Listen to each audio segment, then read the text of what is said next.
vez, agradeço a presença e o que eu vou apresentar são essencialmente tópicos para uma leitura queer da Conferência de mim, de Judite Teixeira.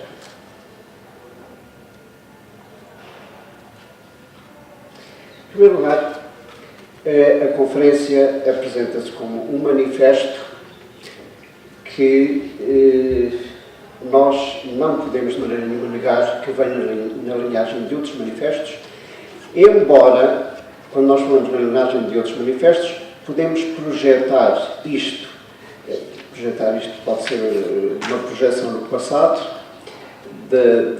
desta filiação da Conferência da Judite Teixeira, mas isso não significa que esta filiação implique um conhecimento dela relativamente aos manifestos. Ela conhecia, porque não podia deixar de conhecer a balada do Cast Reading, do Oscar Wilde, que cita explicitamente e que refere na Conferência de mim, em relação a isto, de forma muito sucinta, o que há que dizer é que a balada do Cast Reading é uma resposta de Wilde à incriminação, ao processo, é uma resposta também a muito mais do que isso. A tese prevalecente no mundo de língua inglesa é que o processo de Oscar Wilde marcou uma viragem essencial na representação da homossexualidade dos homossexuais no mundo ocidental, no mundo da cultura inglesa. Eu conhecia bem a tese, é uma tese prevalecente, é uma ideia feita, não me parecia que pudesse ser aplicada fora do mundo de língua inglesa, até que descobri que em 1897 e 1898 há descobri, como toda a gente sabe, não precisa descobrir, isto é do conhecido dos estudiosos da literatura e da cultura portuguesa, que há referências ao Oscar Wilde, ao André Gide, ao Marcel Proust, etc., e ao dandismo do século XIX são omnipresentes, mas o que eu desconhecia é que a tese do prevalecente para o mundo de língua inglesa se podia aplicar em Portugal, até descobrir que o levantar a ponta do véu, porque eu acredito que haja muito mais, em 1897 e 1898, estou a falar de memória, portanto não posso precisar, há um dossiezinho numa revista satírica, caricatura do Bordal Pinheiro, já não sei se é os pontos nos is, se é o António Maria, eu acho que é o António Maria, um dossiezinho dedicado ao Oscar Wilde, ao processo do Oscar Wilde, que trata exatamente o Oscar Wilde como se tratava no mundo de língua inglesa. E eu percebi que essa representação, essa viragem na representação da homossexualidade no mundo de língua inglesa, afinal, teve por epicentro o mundo de língua inglesa, mas foi um autêntico sismo que também se fez sentir em Portugal.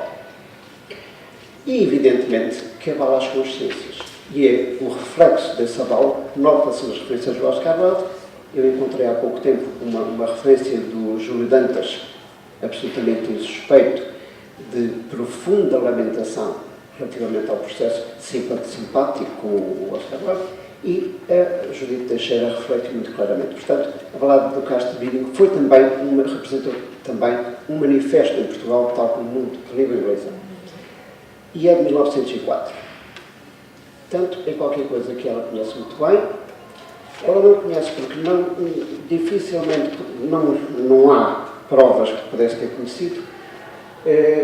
Aquilo que se apresenta, isso sim já claramente como manifesto, que é o Corridon do Gide, que ele terá escrito e reescrito entre 1911 e 1920, mas que só foi publicado integralmente em 1924. Não é nada certo e improvável que ela o conheça, e aqui sim temos uma primeira defesa no século XX da homossexualidade, sobretudo nos termos utilizados pela ciência médica, psiquiátrica, biológica e antropológica da época, e evidentemente ela também não conheceria o texto que ficou depois autonomizado como La Race Maudite do Marcel Proust, mas por isso é que neste aspecto somos nós que fazemos esta filiação, que é clara para nós, mas que ela própria não fazia.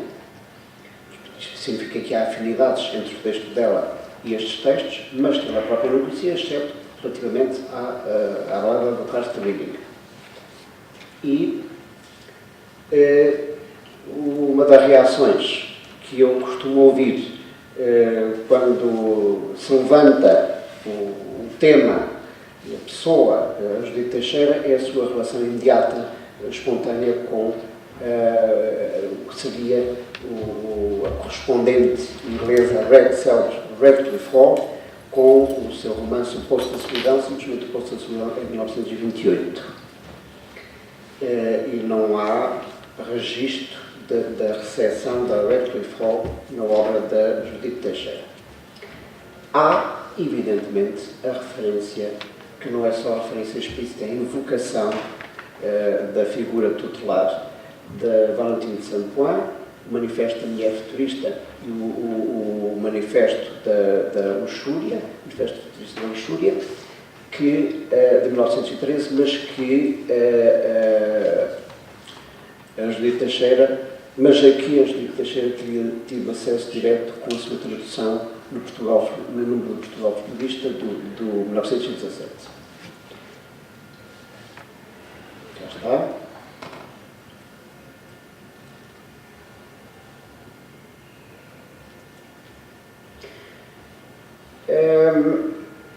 O manifesto, de forma mais direta, surge no âmbito nacional na sequência da reação à publicação das várias edições de 1921, 1922 das canções de António Boto e os livros que escreve,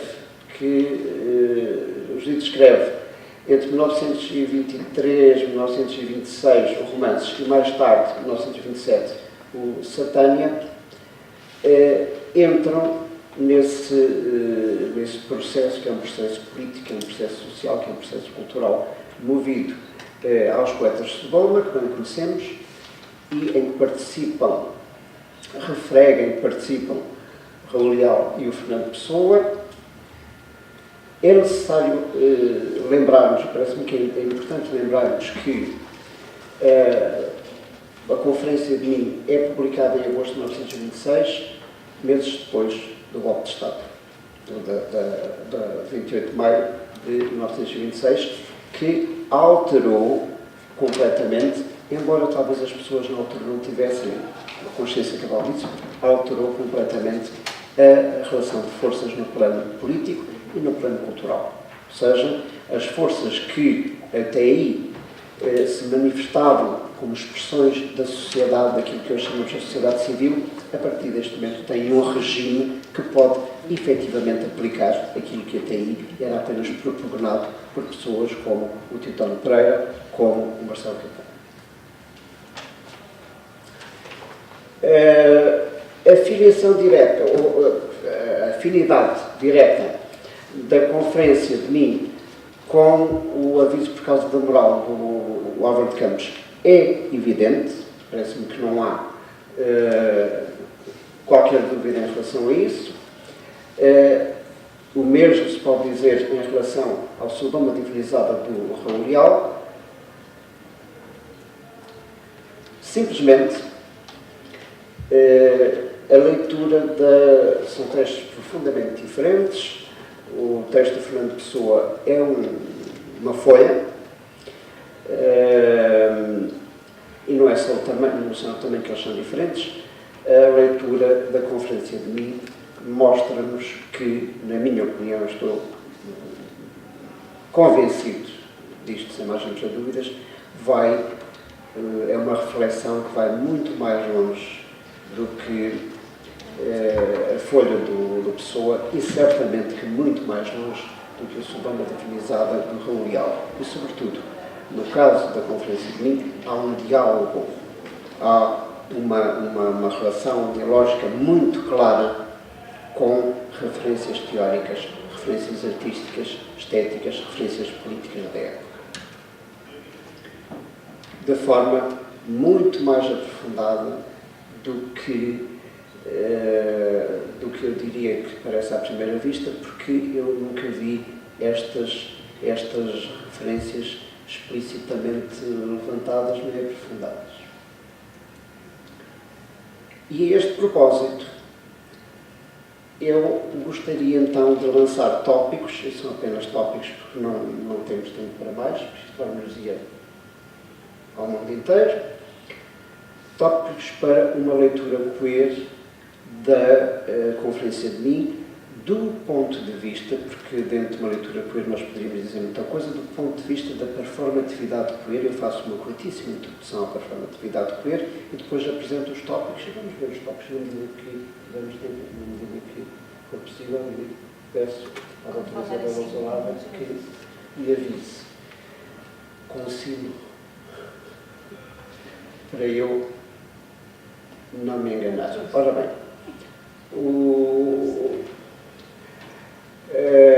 o termo, os conceitos, aquilo que se costuma considerar que são os conceitos-chave da teoria queer são a performatividade de género e a performatividade queer, eventualmente o termo de queering. A performatividade de género é sobretudo atribuída a Judith Butler. O conceito da performatividade queer é claramente da Eve Kossowski-Sedgwick, que ela enunciou em vários livros, mas que explicita de forma mais clara, mais sucinta e mais lapidar neste Touching, Feeling, Effect, Pedagogy, Performativity, e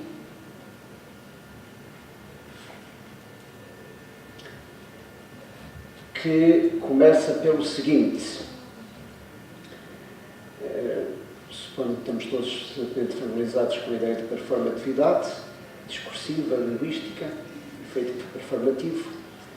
Ora bem, a ideia de performatividade queer na Eve Kossowski-Sedgwick parte deste pressuposto, que é um pressuposto comum à Judith Butler, que existem identidades de pessoas que são construídas performativamente na deterioração, na abjeção, na estigmatização, na autorrefutação, que é o termo com que eu traduzo um termo vulgarmente utilizado em inglês, que é self-empowering, e são identidades vergonhosas. São aquelas identidades em que o sexo biológico, o género social, a subjetividade e a identidade sexual não coincidem.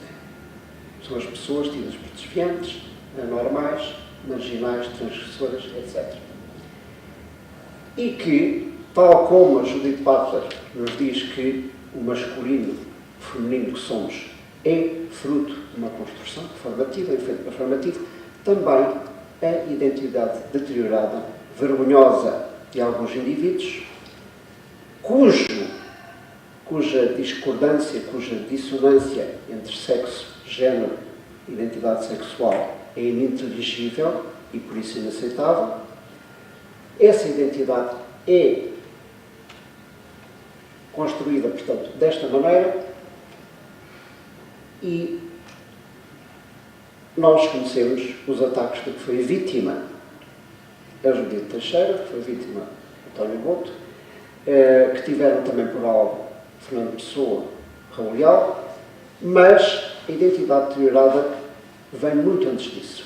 A estigmatização ou a identidade vergonhosa vem muito antes disso. Vem na produção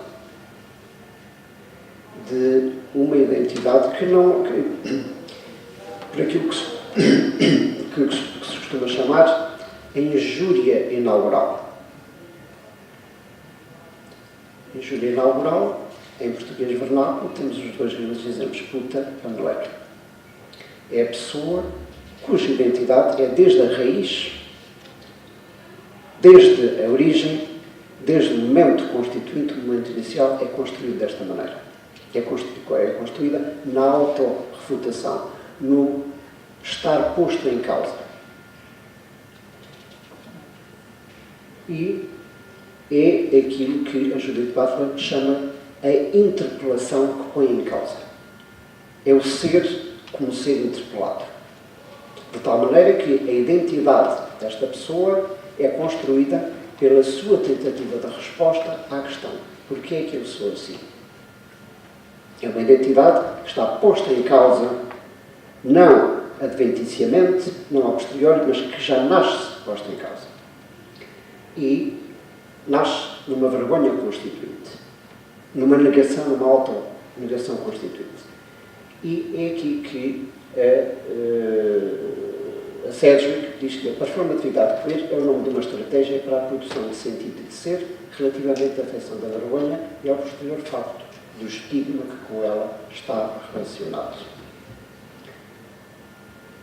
Portanto, a performatividade queer é uma contra-performatividade.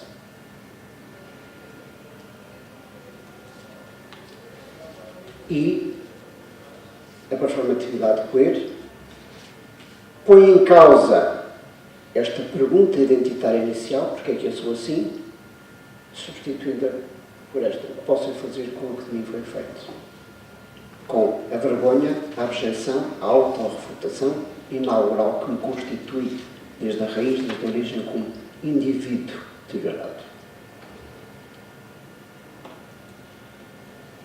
O que significa que a questão que posso fazer com o que de mim foi feito contrapõe uma pergunta orgulhosa à pergunta vergonhosa: porque é que eu sou assim? A vergonha é disto que torna a vergonha politicamente interessante, diz ela, porque gera legítimo lugar da identidade, a questão da identidade, aquilo que a pessoa é, na origem do impulso para o performativo, mas fala sem elevar o espaço dessa identidade ao estatuto de uma essência. Ou seja, a pessoa não responde à questão: o que é que eu posso fazer com o que de mim foi feito? Não responde: eu sou isto ou aquilo. Responde: eu faço-me.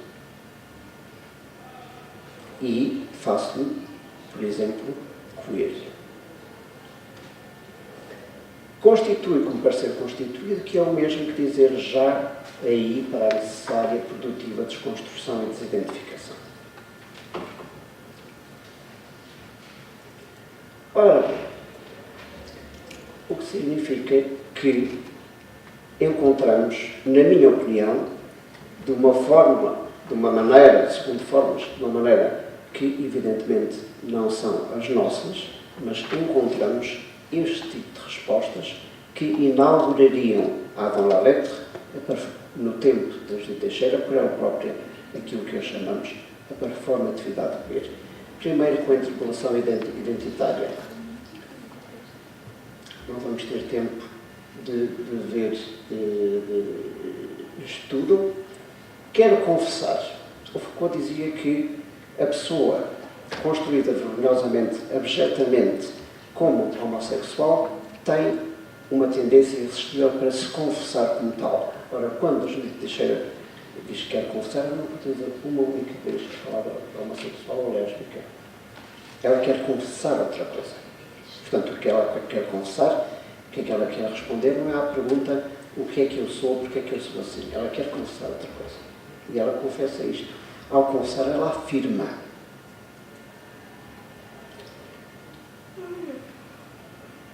Desta minha alta concepção dos processos morais da existência, desta minha singular lealdade de afirmar, nasceu depois os acordos entre mim e a maioria.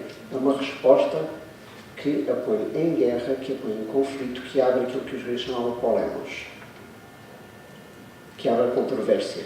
E ela, o que ela afirma, o que ela confessa é isto: os livros que eu escrevi são aqueles em que eu pus a sinceridade da minha consciência de mulher e de artista. Portanto, ela confessa que é mulher e artista. Mulher pode ser muita coisa, mas ela diz que é artista, mulher e artista.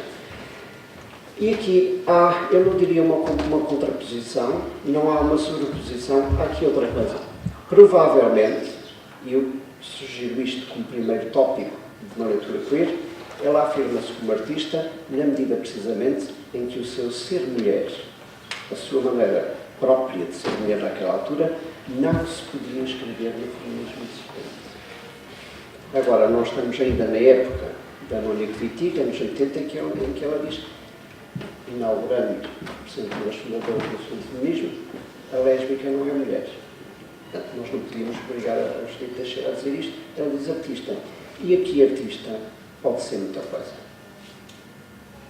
Que não a mulher sujeito de feminismo. Ao afirmar-se como artista, ela abre aqui para um campo semântico, um campo de possibilidades que diz muito mais. Onde ela depois vai meter a força, vai meter a máquina, vai meter a luxúria. Eu sou um ser de luxúria, de força. Sou uma máquina também. Onde, muitas décadas mais tarde, nós falaríamos de pós-feminino, de pós-humano.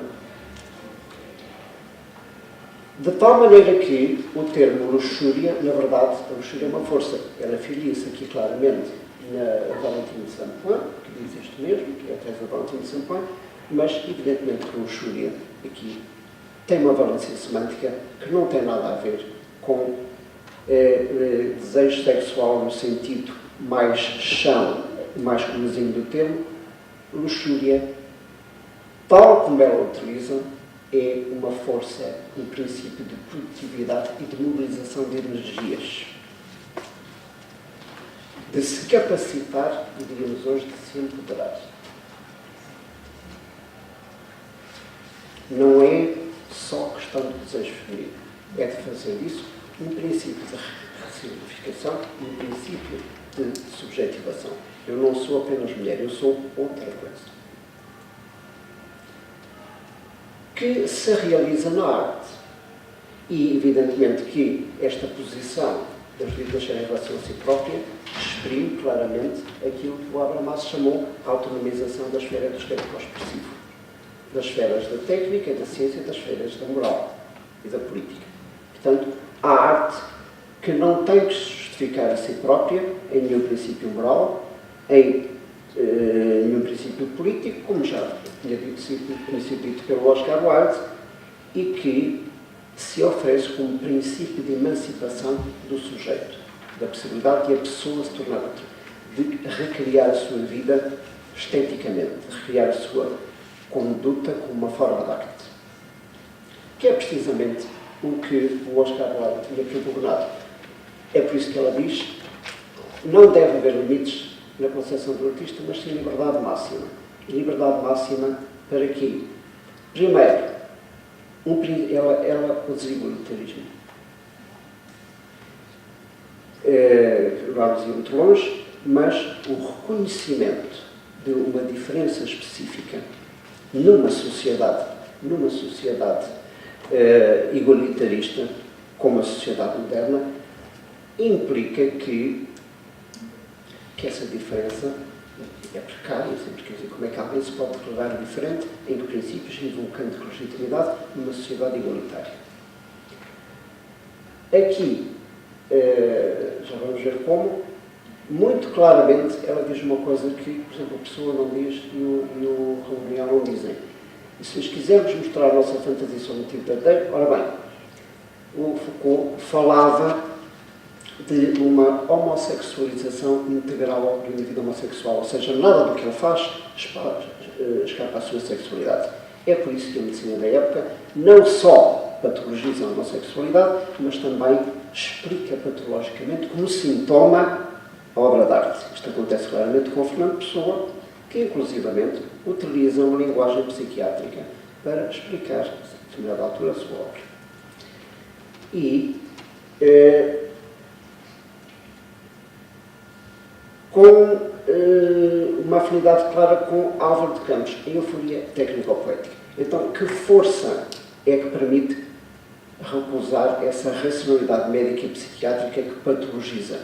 Uma força que vem da arte, mas uma força também que vem de outro lado, que claramente, como ela diz, de certo não pode haver condições limitadas para a nossa vida de arte, mas de certo e sobretudo da epopeia da feira das velocidades, que é a euforia técnica ou técnica poética que é comum ao triunfal do Álvaro de Campos e que, na época, significa que há um setor da sociedade, há vanguardas culturais, intelectuais, que depositam na técnica a capacidade da transformação do sujeito, de as pessoas explorarem as suas capacidades, explorarem, mobilizarem as suas energias para se transformarem em qualquer coisa que é diferente talvez superior ao comum dos homens.